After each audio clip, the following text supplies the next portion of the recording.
നമുക്കാർക്കും മറക്കാൻ കഴിയാത്ത ഒരു വേൾഡ് കപ്പാണില്ലേ 2022 ഖത്തർ വേൾഡ് കപ്പ്. കഴിഞ്ഞ പ്രാവശ്യത്തെ വേൾഡ് കപ്പ് ലയണൽ മെസ്സി അടങ്ങുന്ന സംഘം ഒരുപാട് വർഷത്തെ കാത്തിരിപ്പിന് ശേഷം ആ വേൾഡ് കപ്പിൽ മുത്തമിട്ട അസുലഭ മുഹൂർത്തം നമുക്ക് കാണാനിടയായ ഒരു വർഷം അല്ലെങ്കിൽ ഒരു വേൾഡ് കപ്പ്. ഇതാണ് 2022 പിറന്ന വേൾഡ് കപ്പ്.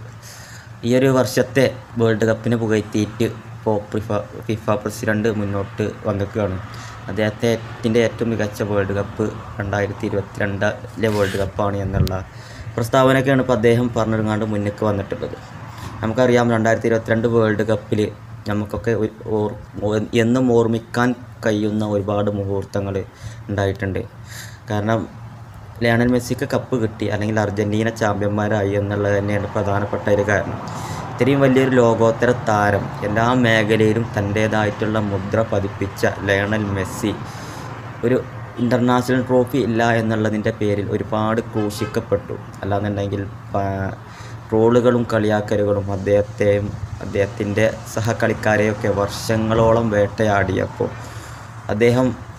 അദ്ദേഹത്തിൻ്റെ ടീമും അദ്ദേഹത്തിൻ്റെ നേതൃത്വത്തിൽ അതിന് മുന്നേ നടന്ന കോപ്പ അമേരിക്കയിൽ ബ്രസീലിനെ തോൽപ്പിച്ചുകൊണ്ട് തിരിച്ചു വന്നു. ഏഞ്ചൽ ഡി മരിയയുടെ ഒരു 1.5 ഗോളോട് കൂടിയങ്ങാണ്ട് ഒരു ഗോളിന് ഏകപക്ഷീയമായ ഒരു ഗോളിന് ഫൈനലിൽ ബ്രസീലിനെ തോൽപ്പിച്ചുകൊണ്ട് അവർ ഇൻ്റർനാഷണൽ ട്രോഫി വേട്ടയ്ക്ക് തുടക്കം കുറിച്ചു.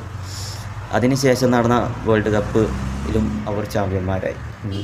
അങ്ങനെ ഒരുപാട് നേട്ടങ്ങൾ ഇങ്ങനെ കൊയ്തുകൊണ്ടിരിക്കുന്ന ഒരു സമയമാണ് നിലവിൽ അർജൻറ്റീന നാഷണൽ ടീം. അതേമാതിരി തന്നെ അന്നത്തെ യൂറോ കപ്പ് ചാമ്പ്യന്മാരായ ഇറ്റലിനെ തോൽപ്പിച്ച് ഫൈനലിസം എടുത്ത്, പിന്നെ അതിന് ശേഷം നടന്ന കോപ്പ അമേരിക്ക എടുത്ത്, അങ്ങനെ ഏതൊക്കെ ടൂർണമെൻറ്റിൽ പിന്നെ അവർ കളിക്കുന്നുണ്ടോ ആ ടൂർണമെൻറ്റിലൊക്കെ ഒരു കപ്പ് എടുത്തിട്ടല്ലാതെ മെസ്സിയും കൂട്ടനും പിന്നെ പോന്നിട്ടില്ല എന്നുള്ളതാണ്. അത്രയും മികച്ച ഒരു 11 മാറി. അല്ലാന്നുണ്ടെങ്കിൽ മെസ്സിക്ക് വേണ്ടിയിട്ട് അത്രയും അധ്വാനം ചെയ്യുന്ന ഒരു താരങ്ങൾ ടീമിലുണ്ടായി എന്നുള്ളതാണ്. റീസെൻ്റ്ലി അർജൻറ്റീനൻ്റെ സൂപ്പർ താരം ഡീപോൾ തന്നെ പറഞ്ഞിട്ടുണ്ടായിരുന്നു, മെസ്സി എപ്പോഴും ഉയരത്തിൽ നിൽക്കാനാണ് ഞങ്ങൾ ആഗ്രഹിക്കുന്നത്. പത്രമാധ്യമങ്ങളിലൊക്കെ അദ്ദേഹത്തിൻ്റെ ഫോട്ടോ ഫസ്റ്റ് പേജിൽ വരാനാണ്, അല്ലാന്നുണ്ടെങ്കിൽ അദ്ദേഹത്തിന് വേണ്ടി എന്തും ചെയ്യാൻ തയ്യാറായി നിൽക്കുന്ന താരങ്ങളാണ് അദ്ദേഹത്തിൻ്റെ ടീമിലുള്ളത്, ഞങ്ങളുടെ ടീമിലുള്ളത് എന്നൊക്കെയാണ് പറഞ്ഞത്. അപ്പോൾ മെസ്സിക്ക് വേണ്ടിയിട്ട് എന്തും ചെയ്യാൻ തയ്യാറുള്ള, ഒരേ ലെവലിൽ കളിക്കുന്ന, ഓരോ പൊസിഷനിലും ബെറ്ററായിട്ട് നിൽക്കുന്ന ഓരോ താരങ്ങളാണ് നിലവിൽ അർജൻറ്റീനൻ്റെ ഇപ്പോഴത്തെ വിജയം എന്നുള്ളതാണ്. ഇപ്പോൾ മെസ്സിൻ്റെ കാര്യം തന്നെ എടുത്ത് നോക്കുകയാണെന്നുണ്ടെങ്കിൽ സഹകളിക്കാരുടെ ഒരു പിന്തുണ നല്ലോണം ഉണ്ട് എന്നുള്ളത് നമുക്ക് മനസ്സിലാക്കാം. അർജൻറ്റീനയിൽ ഇപ്പോൾ ഡി മരിയ വിരമിച്ചു, അങ്ങനെ ഓരോ താരങ്ങളും വിരമിച്ച് അർജൻറ്റീനൻ്റെ ഒക്കെ ഓരോ താരങ്ങൾ ഇപ്പോൾ അതിൻ്റെ കുറച്ച് മുന്നേ മസ്കരാനോ പോയി, അഗ്യോറോ പോയി, അങ്ങനെ ഓരോ താരങ്ങളും പിന്മാറുമ്പോഴും ഇപ്പോഴും മെസ്സി ആ ഒരു കുപ്പായത്തിൽ കളത്തിലിറങ്ങാൻ വേണ്ടിയിട്ട് ഇനിയും കാത്തിരിക്കുകയാണ്. അപ്പോൾ അദ്ദേഹത്തിൻ്റെ ലെവൽ അതാണ്. അതുകൊണ്ടാണ് മെസ്സി ഇല്ലാന്നുണ്ടെങ്കിൽ ഇപ്പോൾ പുതിയ ടീം ഒന്ന് കെട്ടുറപ്പ് പോയി എന്നുള്ളതിന് തുല്യമാണ്. ഇപ്പോൾ നിലവിൽ ബ്രസീലിൻ്റെ അവസ്ഥ എന്താണ്? നെയ്മർ ഇല്ലാതെ ആടിയുലയുന്ന ബ്രസീലിനാണല്ലോ ഇപ്പോൾ നമ്മൾ കാണുന്നത്. നെയ്മർ ഇല്ലാതെ ആ ഒരു ടീം മുന്നോട്ട് പോകില്ല എന്നൊരു പല പ്രാവശ്യം തെളിയിച്ചുകൊണ്ടിരിക്കുകയാണല്ലോ.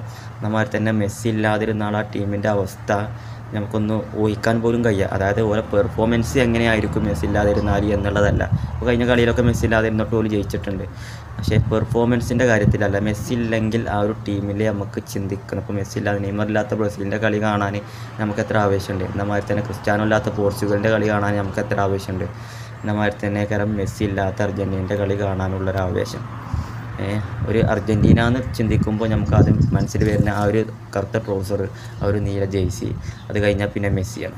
ബ്രസീൽ എന്ന് പറയുമ്പോൾ ഇപ്പോൾ നിലവിലെ മഞ്ഞ, നീല, അതുപോലെ കഴിഞ്ഞാൽ നെയ്മർ, ക്രിസ്ത്യാനോ ആണ് പോർച്ചുഗൽ. അങ്ങനെ ഓരോ ചിന്തകൾ നമുക്ക് ഓരോ ടീമിൻ്റെ ഭാഗത്തു നിന്നും ആലോചിക്കുമ്പോൾ ഓട്ടോമാറ്റിക്കലി മൈൻഡിൽ വരുന്നത്. എന്നമാതിരി മെസ്സിയൊക്കെ പോയി കഴിഞ്ഞാലേ ഇവരൊക്കെ പോയി കഴിഞ്ഞാലേ എന്ന് പറയാം. മെസ്സി, റൊണാൾഡോ, നെയ്മറൊക്കെ പോയി കഴിഞ്ഞാൽ അത് ഞാൻ ഭയങ്കര ഒരു മിസ്സിങ് തന്നെ ആയിക്കരം, പറഞ്ഞറിയിക്കാൻ പറ്റാത്ത ഒരു മിസ്സിങ് തന്നെ ആയിക്കരം. ഏതായാലും കുറച്ച് കാലങ്ങളൊക്കെ ഉള്ളൂ മെസ്സി ഇനി കളത്തിലുണ്ടാവും എന്നുള്ളത് നമുക്കൊക്കെ അറിയാം. ഇത്രയും കാലയളവിൽ അദ്ദേഹം മാക്സിമം മത്സരങ്ങൾ കളിക്കട്ടെ, മത്സരം എൻജോയ് ചെയ്യാൻ അദ്ദേഹത്തിൻ്റെ ഫാൻസിന് കഴിയട്ടെ എന്ന് ആഗ്രഹിക്കുക. അപ്പോൾ ഏതായാലും ഫിഫ പ്രസിഡൻറ്റിൻ്റെ ഏറ്റവും മികച്ച ടൂർണമെൻറ്റ് 2022 ഖത്തർ വേൾഡ് കപ്പാണ് എന്ന് അദ്ദേഹം പറഞ്ഞിരിക്കുകയാണ്. അദ്ദേഹം പറഞ്ഞത് മാത്രമല്ല, നമുക്കൊക്കെ കുറച്ചൊക്കെ ചിന്തിക്കാൻ മനസ്സിലാവും. ആർക്കും ഒരു ഉൾക്കൊള്ളാൻ കഴിയുന്ന പ്രസ്താവനയാണ്. കാരണം മെസ്സിക്കൊരു വേൾഡ് കപ്പ് കിട്ടി, അദ്ദേഹം വിരമിക്കുന്നതിന് മുന്നേ അദ്ദേഹത്തിന് ആ വേൾഡ് കപ്പ് എന്നുള്ള ട്രോഫിയിലൊന്ന് മുത്തമിടാൻ കഴിഞ്ഞല്ലോ എന്ന് നമുക്കൊക്കെ പലപ്പോഴും ചിന്ത ഉണ്ടായിരുന്നു. കാരണം അർജൻറ്റീനൻ്റെ ഇത്തരം എതിരാളികളാണെന്നുണ്ടെങ്കിലൊക്കെ ഫുട്ബോളിനോട്ടൊരു ഇഷ്ടമുള്ള ആളുകളുണ്ടാവും. ഒരു ഫാൻസ് പവറിൻ്റെ പുറത്ത് ഇപ്പോൾ ക്രിസ്ത്യാനോ റൊണാൾഡോൻ്റെ ആണെങ്കിലും ബ്രസീൽ ഫാൻസിൻ്റെ ആണെന്നുണ്ടെങ്കിലൊക്കെ പരസ്പര ട്രോളുകളും കാര്യങ്ങളൊക്കെ അതിൻ്റേതായിട്ടുള്ള രീതിയിൽ അങ്ങോട്ടും ഇങ്ങോട്ടുമൊക്കെ നടക്കും. പക്ഷേ ഒരു ഫുട്ബോളിനെ ഇഷ്ടപ്പെടുന്ന ഒരു വ്യക്തി എന്നുള്ള നിലവിൽ എല്ലാ താരങ്ങളെയും ബഹുമാനിക്കും എന്നുള്ളൊരു കാഴ്ചപ്പാടുള്ളൊരു വ്യക്തിയാണ് ഞാൻ. അങ്ങനെ വെച്ച് നോക്കുമ്പോൾ മെസ്സിക്ക് ഒരു കപ്പ് കിട്ടിയത് ഏറ്റവും നല്ലൊരു കാര്യമായിട്ട് കാണുകയാണ്. ഏതായാലും ക്രിസ്ത്യാനോ റൊണാൾഡോക്ക് അങ്ങനെ ഒരു അവസരം കിട്ടിയിട്ടില്ല, നെയ്മർക്ക് കിട്ടിയിട്ടില്ല. എങ്കിലും മെസ്സിക്ക് ആ ഒരു അവസരം കിട്ടി. വേൾഡ് കപ്പിന് മുത്താനുള്ള world cup, Copa America Finalissima, champions league, Ballon d'Or പോലുള്ള എല്ലാ നേട്ടങ്ങളും താരങ്ങൾ കൈവരിച്ച് കഴിഞ്ഞു, പൂർണ്ണതയിലെത്തി എന്ന് ഒറ്റ വാക്കിൽ പറയുകയാണെങ്കിൽ പറയാം. അപ്പോൾ ഏതായാലും അടുത്ത വേൾഡ് കപ്പ് വരെ ലയണൽ മെസ്സി ടീമിലുണ്ടാകും എന്നുള്ള വിശ്വാസത്തിലാണ് നിലവിൽ അർജൻറ്റീനൻ്റെ ഫാൻസും അതുപോലെ മെസ്സിൻ്റെ സഹകളിക്കാരൊക്കെ നിലവിലുള്ളത്. ഉണ്ടാവട്ടെ എന്ന് തന്നെയാണ് നമ്മളൊക്കെ ആഗ്രഹം. കാരണം അവരൊന്നും ഇല്ലാത്ത വേൾഡ് കപ്പൊന്നും നമുക്ക് ചിന്തിക്കാൻ പോലും കഴിയുന്നില്ല.